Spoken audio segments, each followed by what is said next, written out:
Om Swastiastu.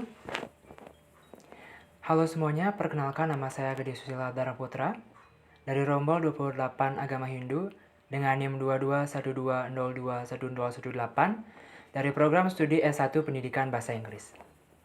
Yang terhormat Bapak Dr. Randus Igede Nurjaya selaku dosen pengampu mata kuliah Agama Hindu beserta teman-teman yang saya banggakan. Pada kesempatan yang berbahagia ini, saya akan menyampaikan dan memaparkan materi mengenai pandangan etika dalam agama Hindu, serta implementasi dalam kehidupan sehari-hari.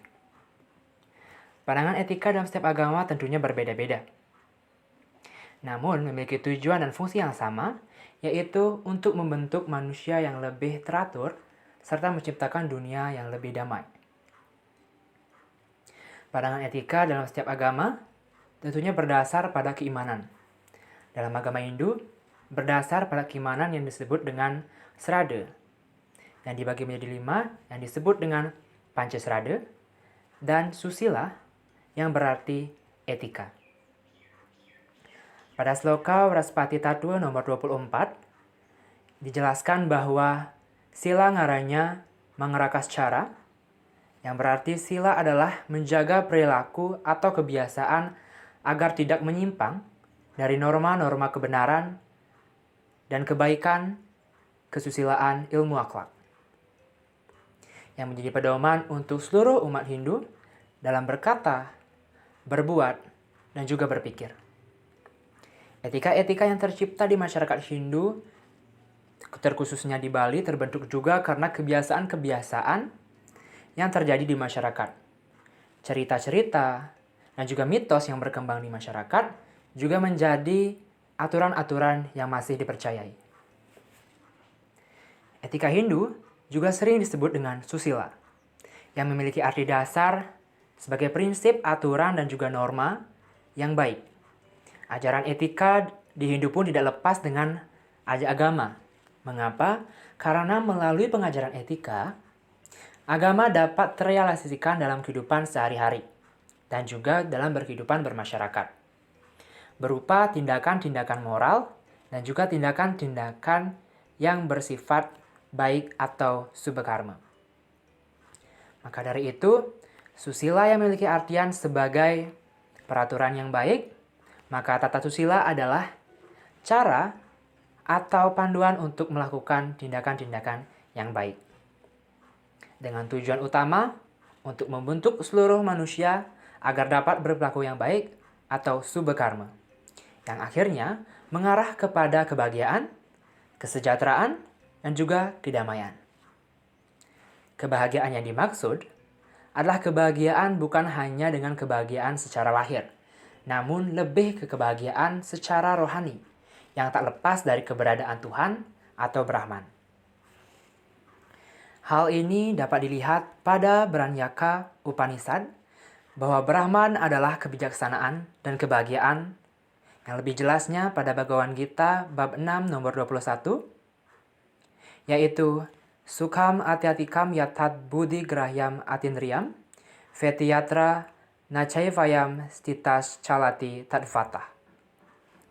Yang berarti, seorang yogi yang sudah mantap di dalam kebahagiaan sejati, kebahagiaan yang melampaui indria-indria material, dan hanya bisa dicapai melalui indria-indria spiritual, dengan tetap mantap di dalam kebahagiaan sejati seperti itu, maka ia tidak pernah akan menyimpang dari kebenaran sejati. Nah, pada bait-bait Bhagavad Gita itu, dijelaskan bahwa ketika manusia telah mampu untuk berbuat berdasarkan etika, maka akan mendapatkan kebahagiaan yang melebihi dari kebahagiaan duniawi. Dijelaskan bahwa kebahagiaan duniawi mungkin terbatas, tetapi kebahagiaan rohani tanpa batas. Mengingat bahwa kebahagiaan rohani sudah lepas dari keberadaan material yang terbatas dan tidak abadi.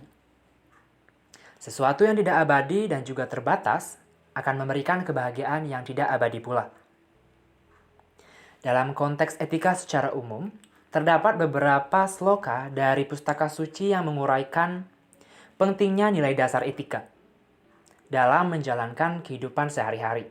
Salah satunya adalah sloka 128 yang termuat dalam pustaka Sarasya Muscaya, yaitu Amartam Chaiva Martyucha Dhyayam Dehe Prastititam Maryupadyate Mohat Satye Napadyate.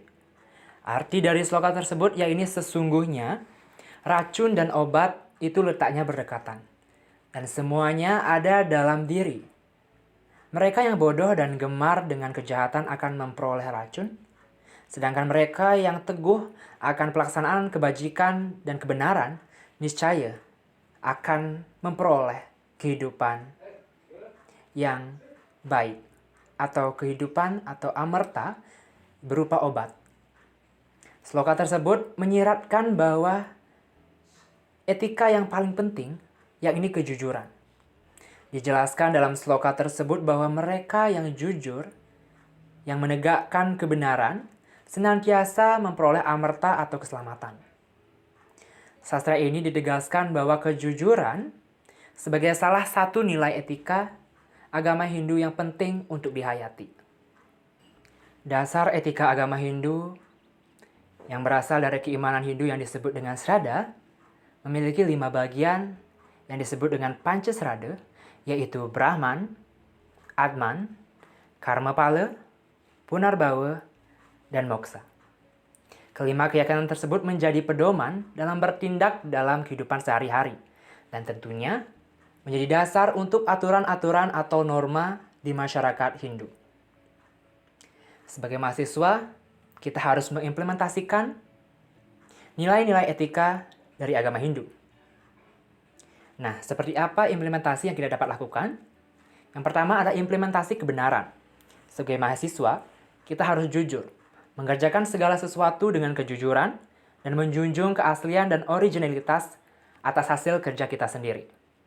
Yang kedua, implementasi kebajikan, yaitu sebagai mahasiswa, apabila mengikuti suatu kegiatan atau panitiaan dalam suatu acara, harus penuh dengan tanggung jawab, keikhlasan, serta berlandaskan dharma. Yang terakhir adalah implementasi kasih sayang, yaitu bagaimana kita harus saling mengasihi satu sama lain untuk membangun kehidupan yang senantiasa damai. Yang terakhir adalah implementasi kedamaian tanpa kekerasan. Implementasi ini mengacu pada konsep Trihidakarana, bagaimana kita dapat membangun keharmonisan dengan Tuhan, sesama, dan juga lingkungan. Demikian tadi penjelasan saya mengenai pandangan etika dalam agama Hindu.